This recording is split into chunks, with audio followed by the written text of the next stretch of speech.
विधानसभा चुनाव की सरगर्मी तेजी से बढ़ती ही जा रही है। सबसे ज्यादा हॉट सीट बना है गिरिडीह का राजधनवार सीट, जहां से भारतीय जनता पार्टी के प्रदेश अध्यक्ष और पूर्व मुख्यमंत्री बाबूलाल मरांडी भारतीय जनता पार्टी के उम्मीदवार हैं।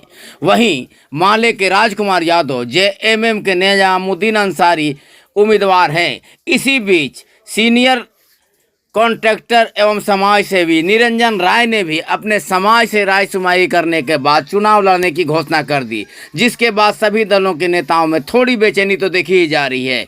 इसी बीच भाजपा के लोगों में थोड़ी सी ज़्यादा बेचैनी है, ऐसी खबरें आ रही है।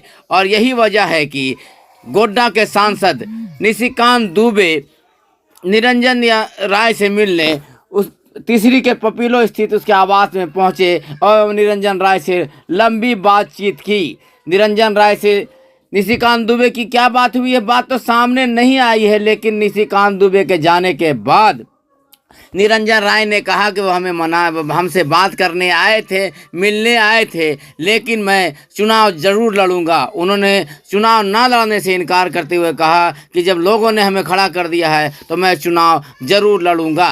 कहा जा रहा है कि निरंजन राय उस क्षेत्र में अपनी अलग पहचान रखते हैं और समाज के लोगों ने उन पर दबाव बनाकर चुनाव लड़ने को कहा है, जिसके बाद निरंजन राय ने चुनाव लड़ने की घोषणा की है। इधर भारतीय जनता पार्टी ने पूर्व प्रदेश अध्यक्ष एवं कोडरमा के सांसद रहे रविंदर राय को कार्यकारी प्रदेश अध्यक्ष बनाकर डैमेज कंट्रोल करने की कोशिश की है। हालांकि बाबूलाल मरांडी ने इन बातों से इनकार करते हुए कहा कि रविंदर राय को बनाने का फैसला केंद्रीय नेतृत्व का है, यह डैमेज कंट्रोल जैसी यहाँ कोई बात नहीं है।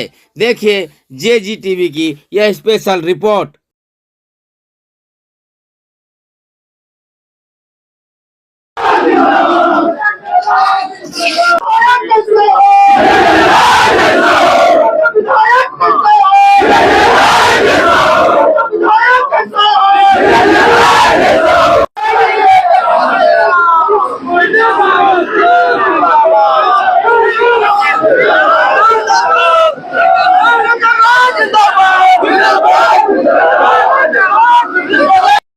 वो आए फ्रेंडशिप के नाते, भाई के नाते, उनका लोकसभा में हमारा काम चलता है।